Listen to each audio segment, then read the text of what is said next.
और औरंगजेब को मराठों ने मैरी गो राउंड का खेल खिला दिया।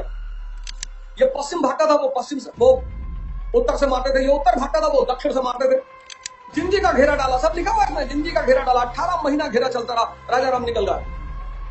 13 साल इसने किसी से कोई बात नहीं की, एक किले से दूसरा किला, दूसरे किले से तीसरा किला, तीसरे किले से चौथा किला, ये भागता रहा।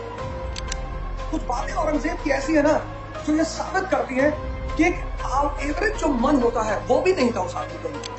नाचते नाचते नाचते नाचते टूट गया औरंगजेब।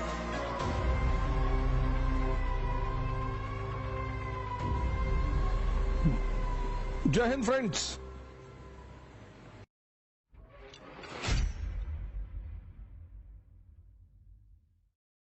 सिक्सटीन 1680 में औरंगजेब की डेथ, अकबर की, शिवाजी की डेथ हुई। 1680 में अकबर ने, औरंगजेब के बेटे ने औरंगजेब के खिलाफ विद्रोह कर दिया। और मैंने कहा कि राठौरों के खिलाफ औरंगजेब ने, राठौरों को औरंगजेब ने अकबर के खिलाफ भड़का दिया। कोई अकबर को शरण देने को तैयार नहीं, तो फिर औरंगजेब, अकबर को भागना पड़ा डेक्कन। डेक्कन पहुंचा, संभाजी ने उसे शरण दे दी और शिवाजी के बेटे ने। फिर तो औरंगजेब को बर्दाश्त नहीं हुआ। नाराज तो पहले से ही था कि शिवाजी, एक जमींदार के बेटे ने उसके सामने एक राज्य, स्टेट खड़ा कर दिया, तो नाराज तो वो पहले से ही था। लेकिन अब उसने देखा कि यार, मेरे विद्रोही बेटे को तुम शरण दोगे, इतनी हिम्मत तुम्हारी। और फिर 1681 में बैग और बैगेज लेकर वो कूच करता है डेक्कन की तरफ। अब जब वो डेक्कन की तरफ कूच करता है तो उसके दिमाग में पहली बात आता है कि ये इराक और सीरिया को खत्म कर दो। इराक कौन? बीजापुर। सीरिया कौन? गोलकुंडा। हालांकि ये राय जयसिंह ने उसे बहुत पहले दी थी। फॉरवर्ड पॉलिसी टुवर्ड्स डेक्कन, खत्म करो यार, ये छोटे मोटे राज्यों क्यों पाल रखे हो, खत्म करो, मराठों से समझौता कर लो और वापस बैक टू पवेलियन। लेकिन तब औरंगजेब ने यह बात नहीं मानी। औरंगजेब के दो कमांडर बड़े एक्टिव रहे डेक्कन में, एक तो दिलेर खान और दूसरा जयसिंह। लेकिन औरंगजेब ने कभी फुल फ्लेजेड जिम्मेदारियां नहीं दी, वो पॉसिबल नहीं था। क्योंकि अगर आपने अपने किसी नोबल को अपनी पूरी सेना का चार्ज दे दिया तो हो सकता है वो आपको मारकर खुद ही राजा बन जाए। क्योंकि राजा, सेना तो उसका कमांड मानेगी जिसके हाथ में उसका चार्ज होगा। 1681 में औरंगजेब पहुंच गया डेक्कन। अब उसने नजर दौड़ाई बीजापुर और गोलकुंडा की तरफ। आदिल शाह को उसने मैसेज भेजा कि बेटा, तुमको तो बहुत मारेंगे। डेक्कन जाना उसकी मजबूरी इसलिए भी हो गया था कि गोलकुंडा जो है सुन्नी स्टेट, शिया स्टेट, वहां में दो भाई बड़े एक्टिव थे, मदना और अखन्ना। और इन तीनों ने मिलकर एक ट्रिपल अलायंस बना लिया था डेक्कन में, बीजापुर, गोलकुंडा, मराठा। इसके बड़े मैसेज के बाद भी इन लोगों ने कोई बात सुनी नहीं। तो फिर औरंगजेब को खुद जाना पड़ा। और जब शहंशाह खुद ही पहुंच गया दक्कन, तो पूरी मुगल आर्मी उसके पीछे। और 1686 में उसने बीजापुर को उड़ा दिया, खत्म कर दिया, इराक खत्म। कुतुब शाह को उसने मैसेज भेजा कि बेटा, ये जो तुमने काफिरों को रखा है ना, इन काफिरों की सुनते हो, इनको हटा दो, नहीं तो अगला नंबर तुम्हारा ही है। मदना खन्ना सड़क पर घसीट कर मारे गए। लेकिन औरंगजेब किसी को माफ करने के मूड में नहीं था। और 1687 में उसने गोलकुंडा को भी खत्म कर दिया। हालांकि कुतुब शाह ने बड़ी बातें मानी औरंगजेब की, लेकिन वो बिल्कुल मूड में नहीं था। उसने खत्म करो, ये दर्द हमेशा के लिए खत्म करो। और इस तरह से दक्कन पर अब मुगल सुप्रीमेसी, मुगल वर्चस्व। 1687 में बीजापुर, गोलकुंडा दोनों खत्म हो गए। अब बचे मराठा, और मराठा में संभाजी। 1689 में औरंगजेब ने संभाजी को पकड़ लिया। संग्रामेश्वर एक जगह है, एनसीईआरटी में नाम दिया हुआ, वहां पर और संभाजी को पकड़ लिया, संभाजी को लाया गया। इसने क्या किया, औरंगजेब ने शायद किसी व्यक्तिगत कारणों से, धार्मिक कारणों से, ऐसी कहानियां हैं कि संभाजी ने औरंगजेब को प्रपोज किया कि देखो, तुम लोग मलेच्छ हो, मलेच्छ गंदे लोग हो, कन्वर्ट हो जाओ, धर्म बदल लो।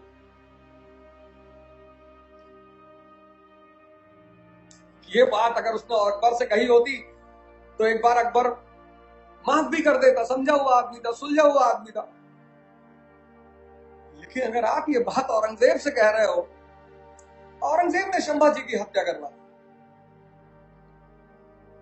चलो मार दिया आप, फिर आपने बड़प्पन का परिचय नहीं दिया।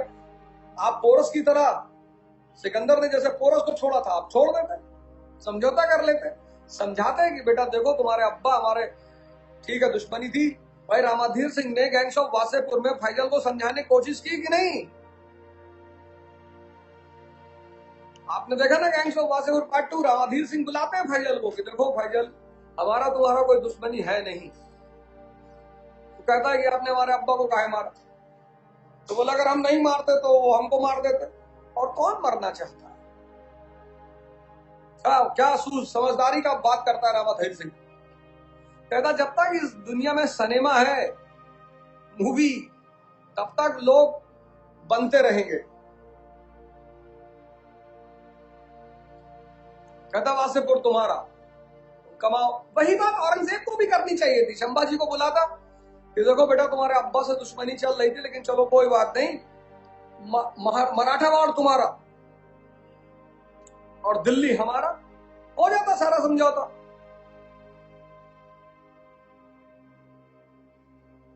हो जाता सारा समझौता। क्या जरूरत थी मारने की? मार दिया, मार दिया। मारा तो मारा, मारा तो मारा। अब उसने अब आपने गर्दन काट दी, राजा को तो मार दिया आपने, अब बचे उसके प्यादे मराठा सरदार।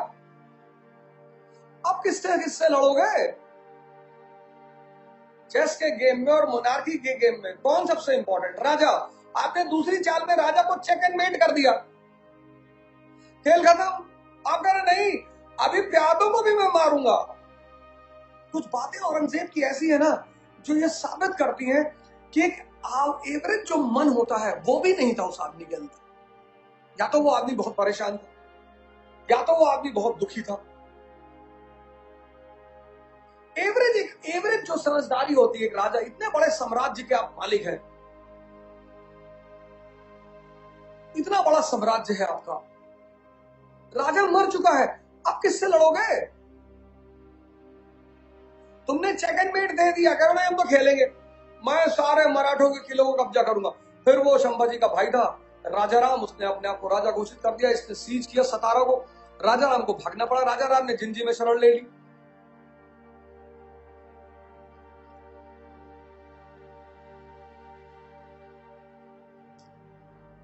सोलह से 90 से 1703, 1690 to 1703 लिखा है बुक में। 13 साल इस आदमी ने मराठों से कोई बातचीत, बोला बात ही नहीं करना है। क्यों?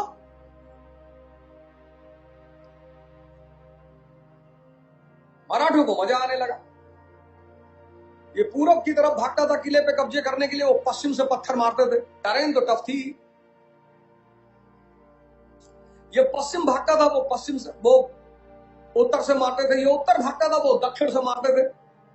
और औरंगजेब को मराठों ने मैरी गो राउंड का खेल खिला दिया। जिंजी का घेरा डाला, सब लिखा हुआ है इसमें, जिंजी का घेरा डाला। 18 महीना घेरा चलता रहा, राजाराम निकल गया।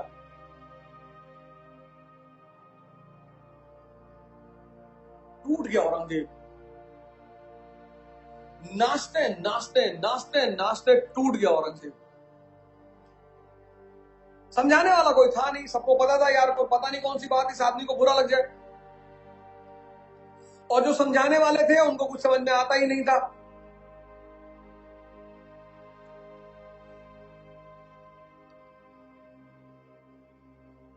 पुरोहितों का काम है बच्चों को धर्म के बारे में बताना, बस।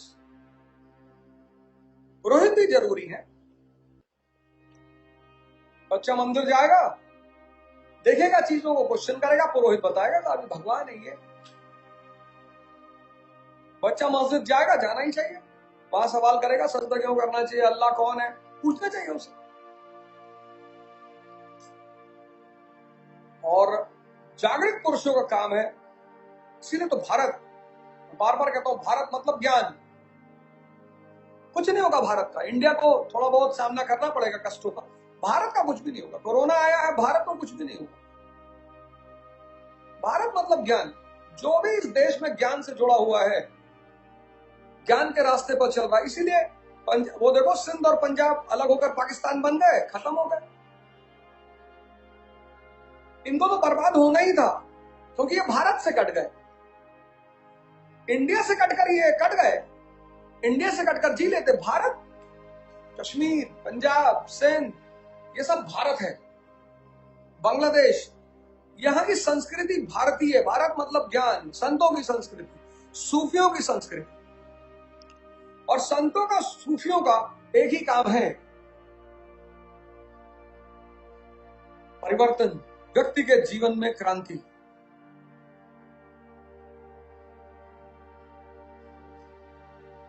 पुरोहित नहीं कर पाएगा, मौलाना नहीं कर पाएंगे, कर ही नहीं, इनको पता ही नहीं, इनको पता ही नहीं। ना तो पुरोहित कर पाएंगे ना मौलाना। और जो बुढ़ापे में भी मौलाना के साथ है ना औरंगजेब, ताकि बाद में इसने बहुत उल्टा सीधा लिखा उनके बारे में। 13 साल इसने किसी से कोई बात नहीं की। एक किले से दूसरा किला, दूसरे किले से तीसरा किला, तीसरे किले से चौथा किला, ये भागता रहा। 1703 में टायर्ड हो गया, थक गया, टूट गया, बर्बाद हो गया, सब बिक गया सर। दीवाने आम का सारा सोना चांदी बिक गया, दीवाने खास का बिक गया, घर का बिक गया, सोने चांदी के बर्तन बिक गए। डेक्कन वॉर में राजा था ही नहीं, कंपेंसेशन किससे लोगे? घर घर में घुस के लूटोगे तो है नहीं तो फिर लुटेरे हो जाओगे। फिर इसके जो मनसबदार थे वो भी बड़े दुखी हो गए कि यार अपना तो घर मर ही रहा, हमें भी परेशान कर रहा। उन्होंने धीरे धीरे मराठों से अंदर अंदर समझौता कर लिया कि यार वहां बैठा है, दौड़ा लो।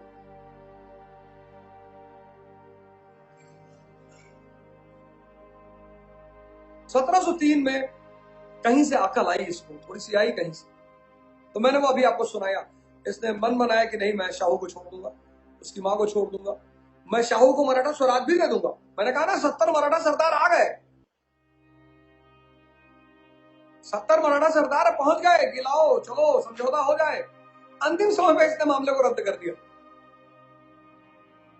कहा मुझे मराठों पे भरोसा नहीं। औरंगजेब 1705 में औरंगाबाद में स्थायी रूप से वही रुक गया। बहुत टूटा औरंगजेब, बहुत उदास औरंगजेब, रोता हुआ दुखी औरंगजेब। तब उसने गुरु को लेटर लिखा, गुरु गोविंद सिंह।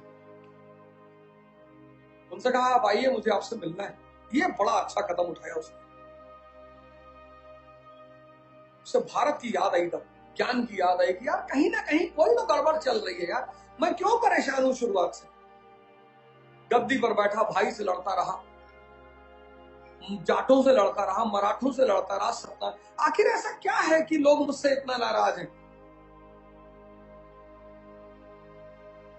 मेरे बाप दादों ने भी तो इस देश पे शासन किया, उनके खिलाफ इतनी बगावत क्यों नहीं थी? शायद कहीं से अकल आई, किसी ने दिया होगा। और फिर इसने गुरु गोविंद सिंह को कहा कि आप आइए, मुझे आपसे मिलना है। लेकिन जब तक गुरु औरंगाबाद पहुंचते 1707 में उस निराश औरंगजेब की डेथ हो गई। पर जाने से पहले, हालांकि वो अपने पूरे साम्राज्य को संभालने में बड़ा सक्षम था, जब तक वो जिंदा था, ये उसकी उपलब्धि है। जब तक वो जिंदा था तब तक उसका साम्राज्य बचा रहा। सबसे बड़े ज्योग्राफिकल एरिया पे उसने शासन किया। इतने सारे विद्रोहों के बावजूद कहीं कुछ भी उसका बिगड़ा नहीं। लेकिन साम्राज्य की जड़ों को उखाड़ दिया उसने, और सिर्फ अपनी गलत नीतियों की वजह से। Destiny is equal to direction.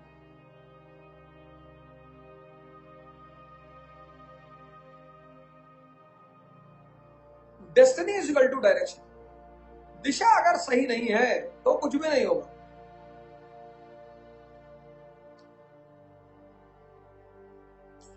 सत्रह सौ 1707 औरंगजेब की मृत्यु हो गई। लेकिन मरते मरते उस आदमी ने मुगल साम्राज्य की जड़ों को हिला दिया। उसके बाद उसका बेटा बहादुर शाह गद्दी पर बैठा, लेकिन वो ज्यादा दिन जिंदा नहीं रह सका और उसने एक गलती कर दी। इतना ग्रांट दे दिया, इतना बांट दिया, 13 करोड़ रुपए बचे थे तिजोरी में। 1707 में 13 करोड़ रुपए थे तिजोरी में, शाही तिजोरी में, सब बांट दिया। जब बहादुर शाह मरा, तिजोरी में एक पैसा नहीं। वहीं पैदा हुआ किंग मेकर। किंग मेकर कभी मजबूत आदमी को राजा बनाएंगे नहीं। लेटर मुगल्स आ गए, रही सही कसर उसने पूरी कर दी नादिर शाह ने। आखिर हम क्यों जाते हैं अपने शहर को छोड़कर किसी दूसरे शहर में? आखिर ऐसी क्या मजबूरी होती है कि हमें अपना होम टाउन छोड़ना पड़ता है? जॉब, स्टडी और प्रिपरेशन, है ना?